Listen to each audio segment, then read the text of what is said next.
Un titre ce soir, comment pérenniser les nombreux festivals au Mali, épisode 2 de notre série de la semaine dédiée au festival malien.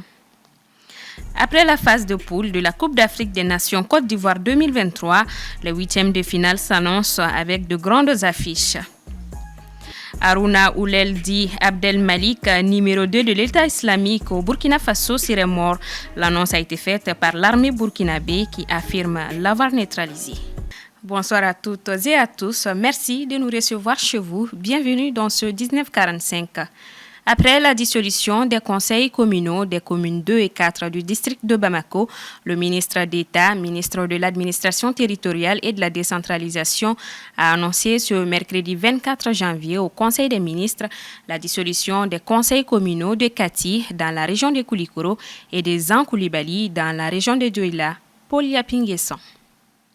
Après la première étape de dissolution du conseil communal de la commune 2, 6 et de la mairie du district, c'est au tour des mairies de Kati, situées dans la région de Koulikoro et Ankoulibaly dans la région de Douila, qui viennent compléter la liste des communes qui doivent être désormais gérées par les délégations spéciales. Conformément aux informations présentées depuis le début de la transition, le gouvernement s'est engagé dans une démarche visant à assainir la gestion des collectivités territoriales, en privilégiant des sanctions administratives à l'encontre des chefs des organes exécutifs et délibérants des collectivités territoriales lorsqu'il est constaté des irrégularités, des insuffisances ou des dysfonctionnements dans leur gestion, sans exclure d'éventuelles poursuites judiciaires. Selon le ministre d'État, cette dissolution découle d'un constat de la mauvaise qualité des services rendus aux populations, ainsi que des irrégularités, insuffisances et dysfonctionnements observés dans la gestion administrative, financière et comptable de ces collectivités. Conformément à la loi 2023-04 du 13 mars 2023 sur le Code des collectivités territoriales et la loi numéro 023-05 du 13 mars 2023 sur le statut particulier du district de Bamako et les autres collectivités. Dans les jours à venir, une délégation spéciale sera mise en place au sein de chaque collectivité territoriale afin d'assumer les fonctions des conseillers de collectivité territoriale. Pour rappel, l'État a décidé, lors du dernier Conseil des ministres du 18 octobre 2023, de la mise en place des délégations spéciales dans certaines collectivités territoriales. Dans le second épisode de notre série sur les festivals au Mali, nous nous intéressons à l'aspect de la pérennisation de ces événements culturels, puisqu'ils sont nombreux dans notre pays ces dernières années. Comment gérer l'après-création? C'est un reportage de Soumaïla Fani. Chaque année, entre décembre et mars, des festivals sont organisés au Mali, marquant un pic d'activités festives, célébrant la richesse artistique et culturelle du pays. Ces événements sont importants parce que vu le contexte socio-culturel aujourd'hui que nous traversons, je pense que tous ces festivals apportent un peu de joie quand même à la population malienne. C'est un facteur de cohésion, d'intégration et ça nous permet de nous rassembler et de parler d'autres choses que de la guerre, que de la famine, que voilà. Donc je pense que c'est important.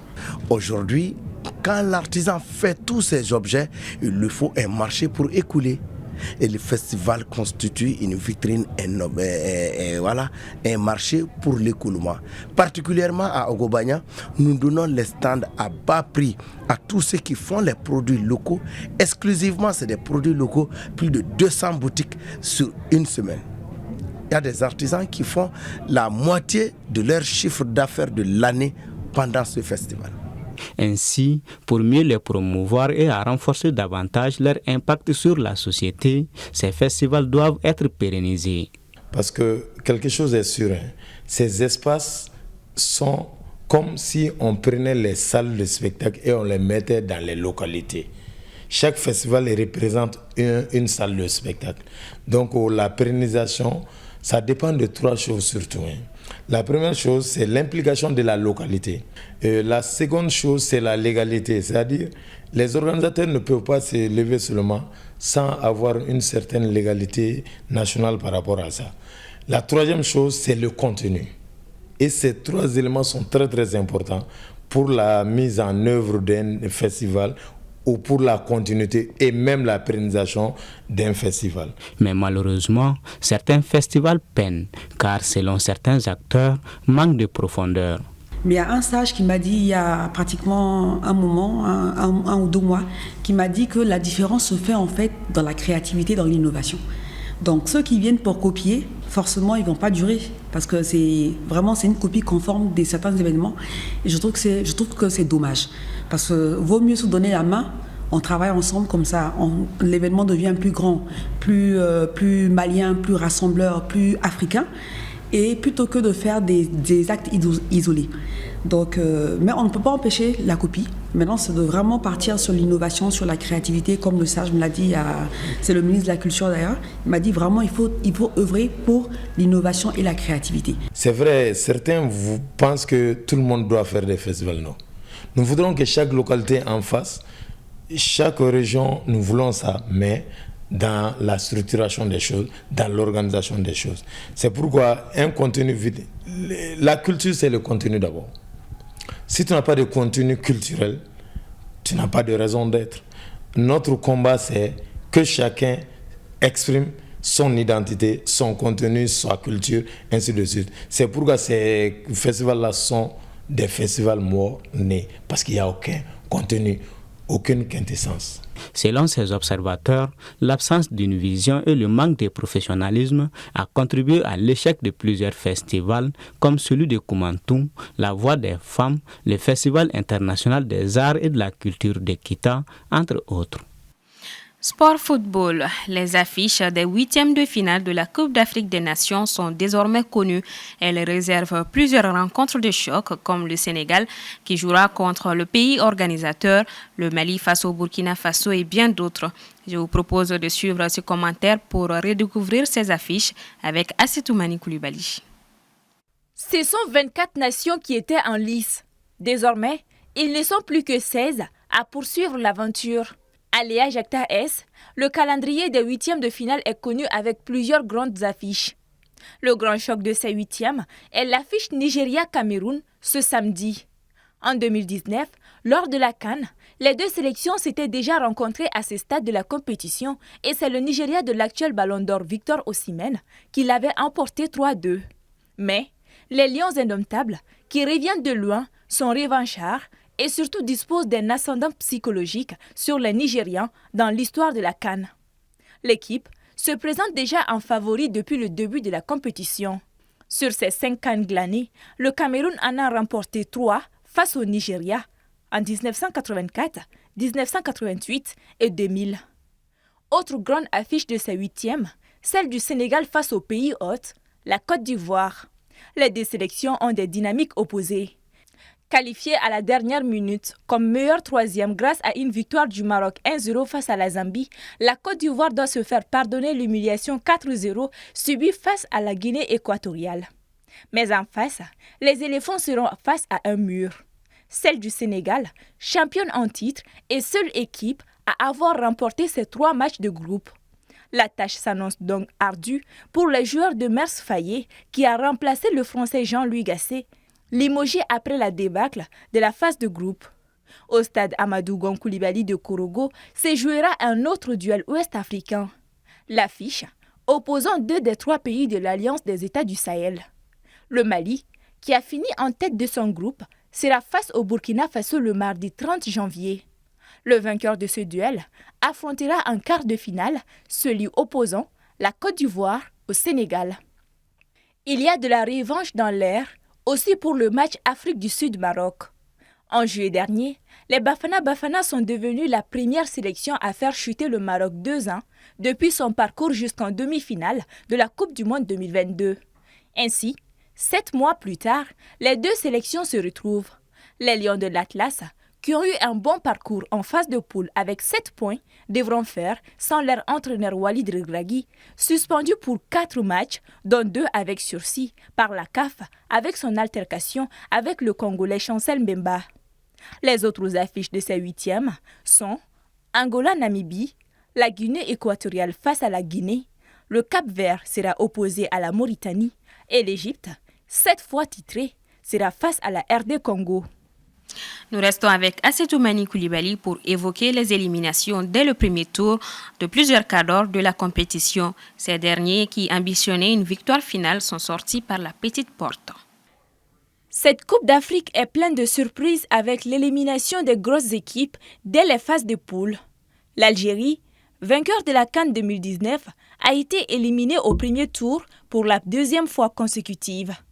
Après ces 2 matchs nuls face à l'Angola et le Burkina Faso, lors de leurs 2 premiers matchs, l'Algérie a été battue par la Mauritanie 1-0, éliminant par la même occasion les Fennecs. Un coup dur pour la génération de Riyad Mahrez, coaché depuis 5 ans et demi par Djamel Belmadi. Ce dernier a été débarqué juste après le fiasco. À la CAN 2022, les Fennecs de l'Algérie avaient terminé dernier de leur groupe. Ils ne sont pas les seuls. Les Black Stars du Ghana ne verront pas eux aussi les 8e de finale de la CAN. Après 3 CAN remportés en 1963 et 1965 face au Soudan et en 1982 devant la Libye, les Ghanéens, jadis très solides et habitués au dernier carré, subissent une énième élimination précoce. Après une défaite et un nul, les Ghanéens étaient très bien partis pour se qualifier. Alors qu'ils menaient 2-0 face au Mozambique, ils se sont fait attraper dans les ultimes instants du match pour concéder le nul 2 partout. Le sélectionneur du Ghana, Chris Hughton, a été limogé de son poste dans la foulée. 3e nation habituée à jouer les grands rôles, éliminée prématurément, la Tunisie. Les Aigles de Carthage n'ont pas gagné le moindre match dans leur groupe, 2 nuls face au Mali et l'Afrique du Sud et une défaite face à la Namibie. Trop peu pour espérer entrevoir les 8e de finale. C'est une énorme désillusion pour la Tunisie, vainqueur en 2004, espérait rééditer l'exploit 20 ans après. Le sélectionneur des Aigles de Carthage, Jalel Kadri, a démissionné de son poste après l'élimination. La Guinée-Bissau, le Mozambique, la Gambie, la Tanzanie et la Zambie sont les autres sélections éliminées au premier tour. Au Burkina Faso, l'armée a annoncé le mardi 23 janvier avoir neutralisé dans le nord du pays des terroristes parmi lesquels le numéro 2 de l'État islamique au Sahel, Harouna Oulel alias Abdel Malik. Aïssata Maïga. Une avancée significative dans la lutte contre le terrorisme. L'armée burkinabé a annoncé mardi dernier avoir neutralisé le numéro 2 de l'État islamique, Harouna Oulel alias Abdel Malik, et plusieurs de ses lieutenants au cours d'une opération menée le 21 janvier dernier dans le nord du pays. Selon l'agence d'information du Burkina Faso, les vecteurs aériens de l'armée burkinabé ont effectué une frappe par missile au moment où Harouna Oulel et ses compagnons ont marqué une pause sous un arbuste, faisant 5 morts et 4 blessés du côté des terroristes. En effet, le numéro 2 de l'État islamique au Sahel quittait la zone des 3 frontières pour se rendre à Marcoy dans la région du Sahel à bord d'un véhicule pick-up. Pour un rappel, Harouna Oulel alias Abdel Malik est un natif du village de Boula, commune de Déou, dans la région du Sahel. Spécialisé dans les attaques de convois militaires et les enlèvements, il formait également les recrues au maniement des armes. Harouna Oulel est ainsi porté à la tête d'une importante base terroriste dans la zone de Gunturenyenye, commune de Déou, en 2019. Depuis lors, il a participé à la majeure partie des attaques, principalement contre les forces de défense burkinabées. En juin 2023, le gouvernement du Burkina Faso avait mis à prix la tête de Harouna Oulel pour la somme de 150 millions de francs CFA. C'est un nouveau coup porté à l'État islamique au Sahel qui a déjà perdu des cadres récemment au Mali, neutralisés par les FAMA. À la une du journal du Mali cette semaine, France-Mali, l'un ou l'autre. En effet, depuis le 14 janvier dernier, les nombreux franco-maliens ont désormais besoin d'un passeport du Mali ou d'un visa malien à poser sur leur passeport français. Une décision qui suscite la polémique. À lire et télécharger sur www.journaldumali.com. Bonne lecture à vous, mesdames et messieurs. Merci d'avoir suivi cette édition. À demain, même heure, même chaîne. Bonsoir à tous.